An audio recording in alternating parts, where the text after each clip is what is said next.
We live today in the age of industry, in a world of machines, countless machines of every kind that refine and process and manufacture the necessities and luxuries of modern living. From massive plates of steel to the sheerest of miracle synthetic fibers. Machines that process and pack our food and drink, make furniture for homes and offices, weave textiles for 1,000 daily uses. And the age of machinery is the age of oil. Petroleum provides not only heat and power, but almost 100% of the lubricants which guard our huge industrial investment against friction, corrosion, and wear. Without oil to smooth the way, the wheels of industry would grind to a halt. How can oil prevent such costly wear? Here's a simple analogy. It takes a lot of energy to pull this boat against the force of friction, the combined resistance of millions of tiny grains of sand.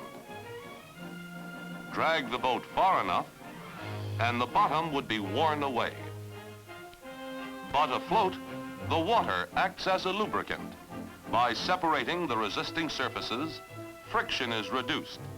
Less power does more work, and wear is eliminated. It's the same in machinery. Every moving part must be launched upon its own sea of oil. For friction is a costly, power-consuming, heat-creating, wear-producing destroyer of machinery. The battle against this industrial enemy begins with petroleum research.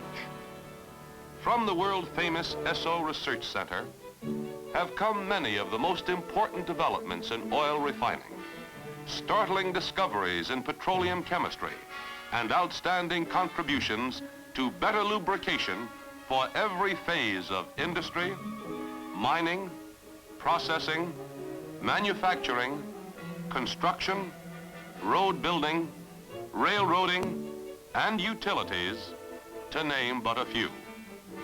Millions of dollars have been spent on problems of lubrication, problems ranging from theoretical research to constant year-in and year-out testing of all kinds of oils and greases in actual use.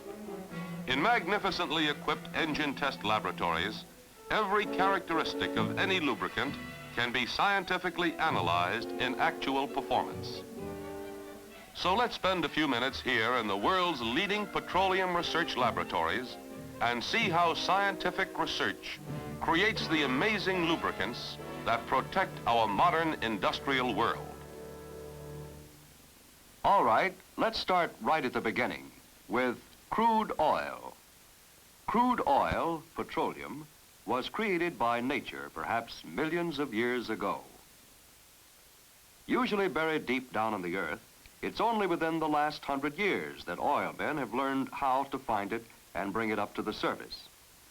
Today, we transport it sometimes thousands of miles by tankers and pipelines to great Esso refineries, where it's made into hundreds of products, including oils and greases that keep the wheels of industry turning. A refinery like this is a big industrial city in itself.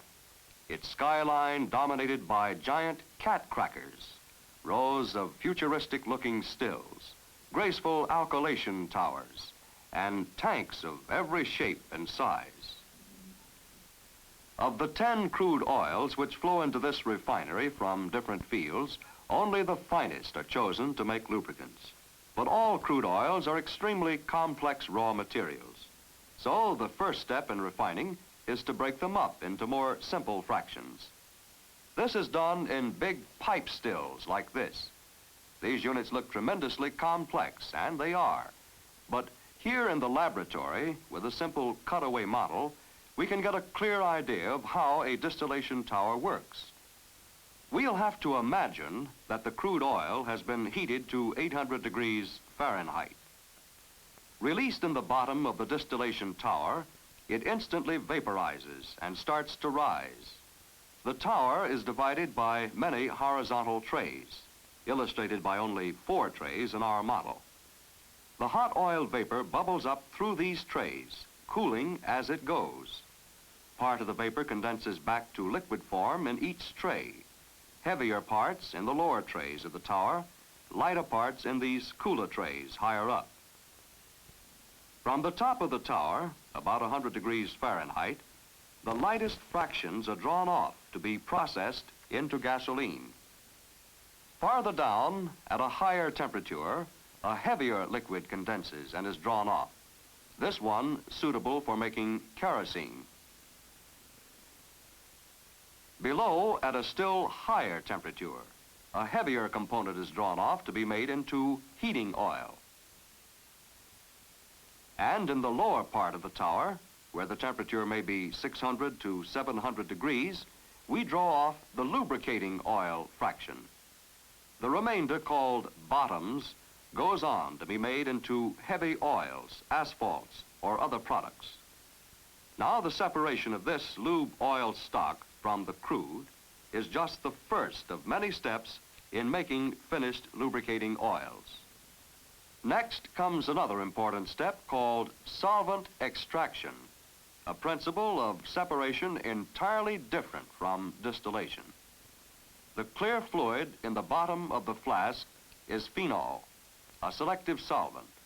When we pour the partly refined lube oil stock carefully on top of the phenol, the two liquids remain separated, as you can see. This action is the key to the process, as we'll see in a moment, because even after the tube is closed and the oil and solvent are thoroughly shaken together, they refuse to mix, but immediately begin to separate from each other again. But during the brief time that they are together, an amazing change takes place. The phenol has little effect on the desirable parts of the oil, but it selectively dissolves impurities and undesirable parts of the oil. As the oil and solvent separate again, you can see that the oil rising to the top is much lighter in color, while the solvent settling to the bottom turns black with impurities dissolved from the oil. In the refinery, huge solvent extraction plants like this each treat thousands of barrels of oil every day in a continuous process.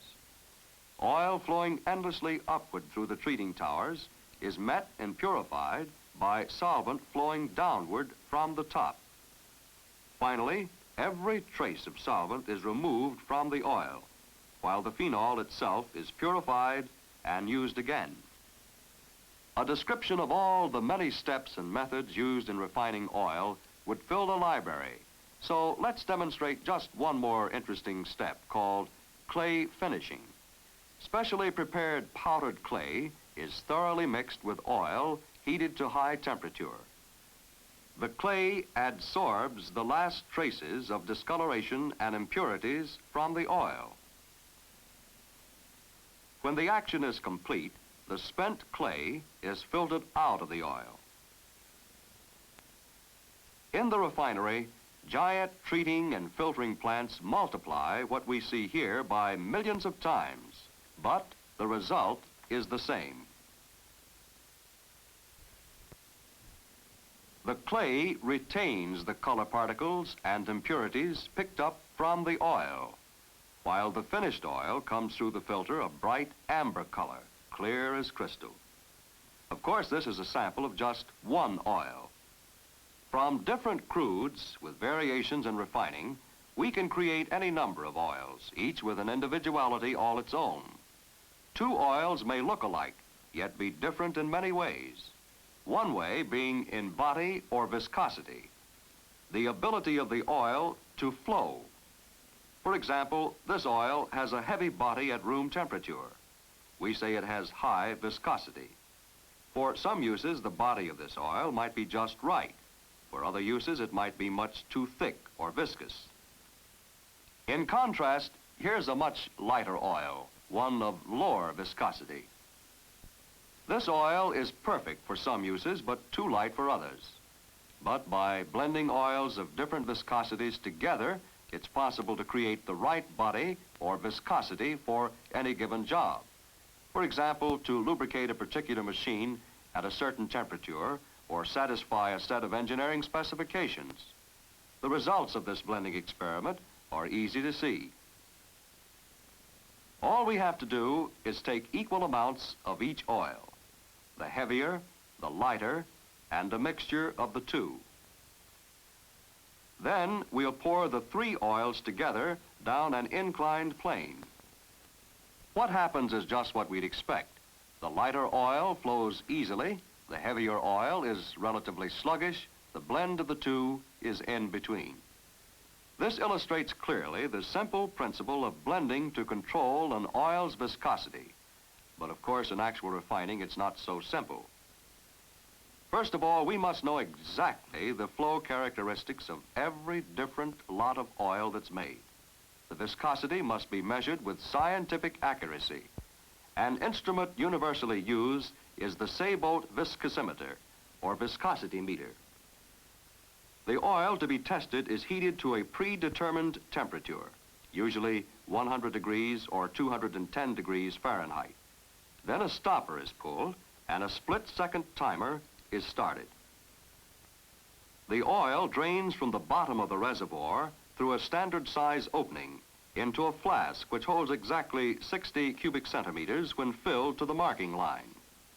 The time in seconds which the oil takes to reach the line is called the viscosity of the oil in Sabot universal seconds at the given temperature. When this particular oil reaches the mark and the timer is stopped, it shows the viscosity for this oil to be 57.1 Sabot seconds. Here in the research laboratories, we use more intricate equipment and methods for determining viscosity. These Ubaloti viscosimeters can run several different oils at a time with even greater accuracy. But all of us know that in some machines, the same oil has to work in both heat and cold. Obviously, we can't change oil every time the temperature changes, so we had to find some way to make oils that could lubricate properly under a wide range of temperatures. A tough job, because oil, as nature made it, gets thicker as it gets colder. Finally, it won't even pour, as we can see with this oil, which has been chilled to 0 degrees Fahrenheit. When the same oil is heated, the hotter it gets, the thinner it gets, until its lubricating film gets so thin that it can't possibly give full protection to the moving parts of machines. But today, with years of intensive research behind us, we can greatly improve this natural behavior of oil. Here, we take the same oil and blend into it a small portion of an additive, which we call a pore depressant. Now, let's chill the oil, not just to 0 as before, but to 20 degrees below 0. After allowing time for the oil to chill, let's see what effect the additive has. The same oil, which before was completely congealed at 0, now flows freely at 20 degrees below 0. In a similar way, we can use other additives to give the same oil more body when hot. This control of viscosity is vital because an oil to do a good job under a wide range of temperatures must flow freely when cold. And at the other end of the temperature scale, it must also have good body when hot. How well an oil fills both these demands is expressed in terms of viscosity index, or VI. An oil with a narrow temperature range of good performance we call an oil with low VI. An oil with a wide temperature range of good performance we say has high VI. And other qualities being equal, the higher the VI, the better the oil. But the problem goes even further. Many times, liquid lubricants of any viscosity just won't stay on the job. The answer is lubricants which are not fluid. In a word, greases. In the early days of refining, grease making was an art which depended on the personal skill and experience of the grease maker. Basically, grease is a blend of oil and soap heated and stirred together, as you can see demonstrated by one of our experts on grease research. In actual refining, scores of different kinds of greases call for many and varied ingredients, scientifically determined by careful research. Laboratory equipment is replaced by many giant grease kettles that cook and mix thousands of pounds at a time.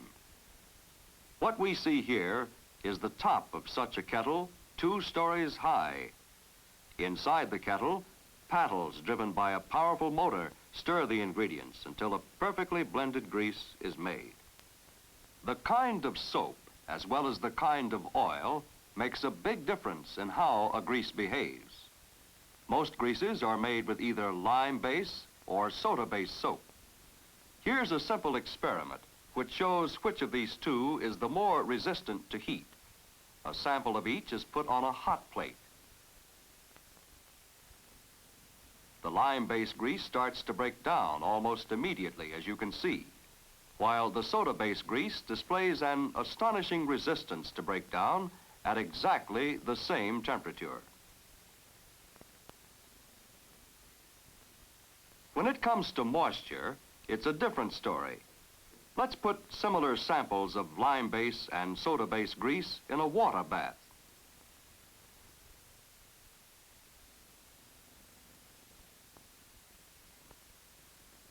When we flow a stream of water over both samples, it takes a relatively short time for the soda-based grease to break down and wash away.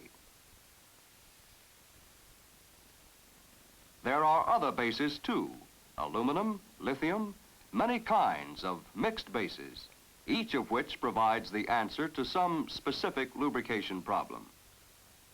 Here in the grease laboratories, every grease gets an exhaustive workout, and new greases are under constant development.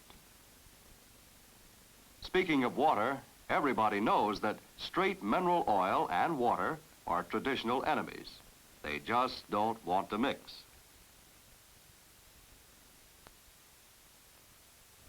If you put them together, even shake them up together, the oil immediately separates and floats to the top again.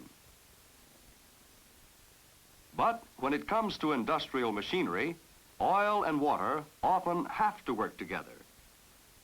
In the early days of the oil industry, chemists discovered that some fatty materials and other agents compounded with oil would act as emulsifiers. Let's see what happens when this compounded oil gets together with water. A complete emulsion is made in the twinkling of an eye. Compounded oils are used for many industrial purposes, such as cutting oils for machining operations, where a combined lubricating and cooling effect is needed. Today, petroleum research chemists have developed and perfected scores of new substances to give lubricating oils and greases amazing new performance characteristics. For example, oil must often do far more than just lubricate. It must carry away heat. It should flush out and carry away dust, dirt, and carbon. These functions are so important that additives have been developed to help oil do a better job. Let's see how one of these additives works. Into 2 bottles of oil, one with detergent additive, one without, we put powdered carbon, similar to the deposits formed in the combustion chamber of an engine. We stopper the bottles and shake them to make a thorough suspension of the carbon particles, just as occurs in the crankcase. Let's see what happens. Almost immediately, the particles in the oil without additive begin to fall out, begin to settle to the bottom, just as they would in a crankcase. But the additive in the other sample prevents settling. It holds the carbon completely in suspension. After several minutes, the carbon still remains suspended in the oil containing the additive, while in the other oil, it has completely settled out, as we can see. The oil without the additive can be poured off almost as clean as it was at the start, while the carbon remains as a thick deposit clinging to the bottom of the bottle. With the oil containing the additive, it's exactly the reverse. The carbon held in suspension is carried away in the oil, leaving no free carbon behind when the oil is poured off. The same thing happens in a bearing or an engine, as thousands of actual tests have shown. Here's a piston from a diesel engine run on a high-quality oil without a detergent additive. There are hard carbon and heavy varnish-like formations in the ring zone which cause added friction, loss of power, and deficiency, resulting in eventual layup of equipment for cleaning and overhaul. In contrast, this piston was run in the same engine under exactly the same operating conditions. But the oil contained a detergent additive. The oil kept all the deposits in suspension, leaving the ring zone clean and the rings free. We still have full compression, power, and efficiency. To the operator of hard-working, heavy-duty equipment, this means uninterrupted service, minimum maintenance, and contracts completed on time. It's no wonder that detergent-type oils have become almost universal in such service. Here's another problem: the formation of foam. By blowing compressed air into a graduate of oil, we can simulate what may happen in gearboxes and other fast-moving machine elements, where oil may be mixed with air and beaten into foam. Too much foam is bad. It speeds up oxidation, deterioration, and sludging of the oil, and may cause overflow, creating a safety hazard. But again, research chemists have come up with the answer: another additive, only a drop or two, and the foam is knocked down as if by magic. Afterward, no amount of agitation will again build up the foam. In service, oil is bound to come in contact with air. This means that the oil can combine with oxygen in the air to form oxidation products, usually sludge and acid, which may be corrosive to machine parts, particularly certain types of bearing alloys. To resist oxidation, oil can be protected by other additives, oxidation inhibitors. This scientific test equipment shows what happens to various oils in the presence of oxygen. Here's a tube of high-quality straight mineral oil containing no additive. It has been given an accelerated test for oxidation. Now it's dark in color, badly sludged and contaminated by the oxidation products, certainly the worse for wear. And look at the test coil of metal which has been submerged in the oil. The straight mineral oil has not protected it from corrosion. Imagine this happening to bearings or machine parts. Now let's look at a tube of the same oil with the addition of oxidation and corrosion inhibitors.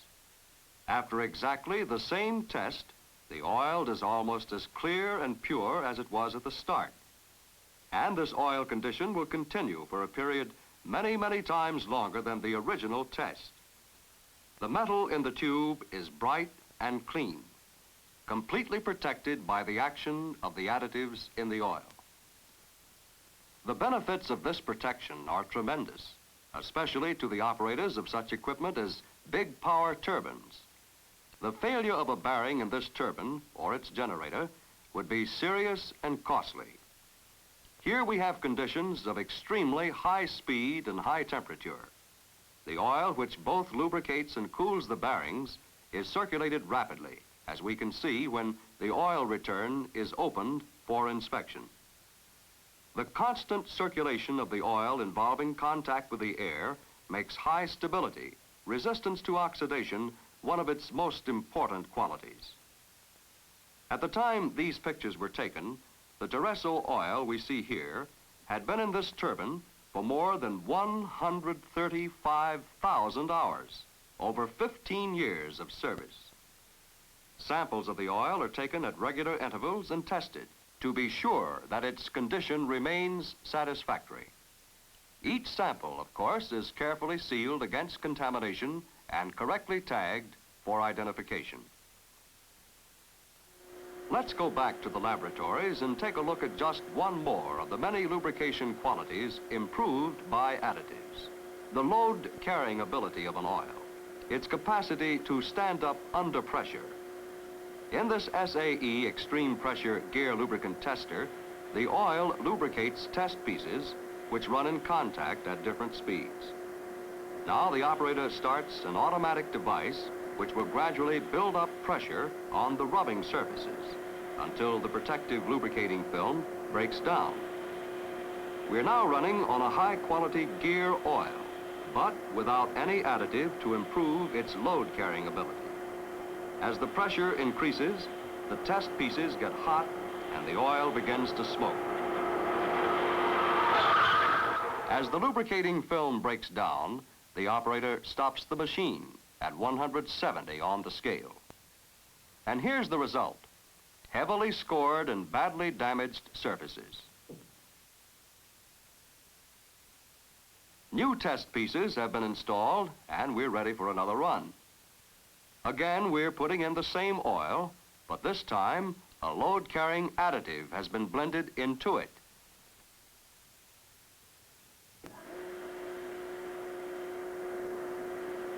After a short run-in period, the buildup of pressure begins.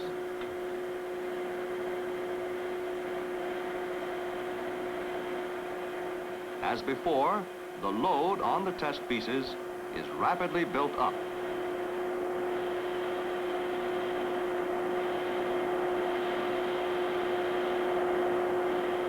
$200, $250. Already we're far beyond the breakdown point of the oil without additive. Again, the oil begins to smoke from heat created by the pressure, but it still maintains a lubricating film as shown by the smoothly running machine. When the operator must finally stop the machine, the dial reads 440. But the rubbing surfaces are still in almost perfect condition. This ability to withstand high loads and pressure is absolutely vital in many machines and operations, such as this bearing in a sugar mill, which carries a load of 2 tons to the square inch. Or in a steel rolling mill, where lubricants must stand up under tremendous pressure, high temperature, and shock. The breakdown of a bearing here would shut down the mill and cost many, many thousands of dollars in repairs and lost production time, a high price to pay for lubrication failure. And so it goes throughout the realm of industry. Countless machines and combinations of operating conditions create an endless variety of lubrication problems. For example, the heat and pressure of a rubber mill are vastly different from conditions in the subterranean tunnels of a mine or in the complex processes of giant chemical plants. It's a long way from the high speeds and the exacting cleanliness of a spinning mill to the shock and abrasion of a rock crusher or a heavy conveyor system. A single operation may call for several lubricants, and the methods of applying lubricants are almost as varied as the machines that use them. Different plants may have widely different problems. And that brings us to some of the most important lubrication duties of all, those performed by lubrication engineers. We find these experts ready to help wherever the advice of a trained and experienced lubrication specialist is needed. They wage an on-the-job battle against friction, corrosion, and wear. Today, thousands of industrial plants have dozens, often hundreds of machines, many of them intricate and highly specialized. The lubrication engineer is trained in analyzing a plant's requirements. Here, smoothing the way begins. Let's join this Esso lubrication engineer while he himself tells us a little about what he does. Well, no two plants are the same. But the manager's problem is always the same: to run his plant economically. That means preventing wear and breakdowns. Our job is to help him. We know from experience that we can often get the best results and most economy only by surveying the whole plant and recommending a complete lubrication plan. This is a big cement plant. This plant has many different kinds of machines and has lubrication problems peculiar to this kind of operation. Lubrication requirements are important to a plant like this, and we can often save the management money by reducing the number of different lubricants and delivering in larger volume. An effective lubrication survey takes close cooperation between the plant management and us. It's important that everyone understands just what the survey is for, how long it will take, when it should be done, and how much help from plant personnel may be needed. Here, a survey was agreed on, and as a first step, the plant superintendent gave me a quick run through the plant so that I could plan the survey and estimate the time required. We usually start at the raw material end of a plant and follow right through to the final product. This cement plant is unusual in that the principal raw material is oyster shells. These are brought up river by barge and into the plant on conveyor belts, whose rollers are lubricated through grease fittings. The material is often wet, so the grease must be water resistant. I recommended S-tan, as it must be heavy enough and applied frequently enough to prevent hard abrasive shell particles from working into the fittings or bearings. Inside the plant, the shells are first broken up by a hammer mill. On this mill, we have conditions of high speed, fairly high temperature, and shock. The oil we specify must carry a high load and have good body when hot. It should be an inhibited type to prevent oxidation and give long life. Another conveyor system carries the partly crushed material to the raw mills. These are big ball mills that present an entirely different set of conditions. The huge revolving cylinders are loaded with hundreds of solid steel balls like these, which pulverize the raw material into a fine powder. Obviously, the loaded mill is a tremendous weight, but the supporting bearings have very large surface area, and they operate at moderate speed and are water-cooled. Under these conditions, a high-quality mineral oil with a viscosity of about 85 seconds at 210 degrees Fahrenheit, such as Tereso 85, will give excellent service combined with the greatest economy. The power is transmitted through a jack shaft and pinion, which drives a big enclosed girth gear encircling the mill. Here we have a lot of pressure and a tendency of the lubricant to fly off. To keep a proper lubricating film between the teeth under these conditions, we need an adhesive gear shield type lubricant such as Surette, with a viscosity of about 1,500 seconds at 210 degrees Fahrenheit. The big kilns that dry the product after the ingredients are mixed present another tough lubrication problem. The hot end of the kiln goes up to 1,800 degrees Fahrenheit, and a lot of heat is transmitted to the bearings and gears that support and turn the big steel cylinders. Oil is carried to the bearings by a chain and bucket device, and the bearings themselves are water-cooled, so the lubricant requirement is different at this point. But on the big girth gear, fastened directly to the kiln itself, the temperature is up around 350 degrees Fahrenheit. This calls for an adhesive gear shield compound of around 3,000 seconds Seybolt viscosity at 210 degrees. And so it goes. When I make the actual survey, I'll have to analyze each separate machine and set of operating conditions and recommend the best SO lubricant for both efficiency and economy. What you can see in these few scenes just gives you a small idea of the work involved. There are many more machines, including the big shakers where the clinkers from the kilns are cooled, and a big compressor installation to furnish air for transmitting the finished cement by pipeline.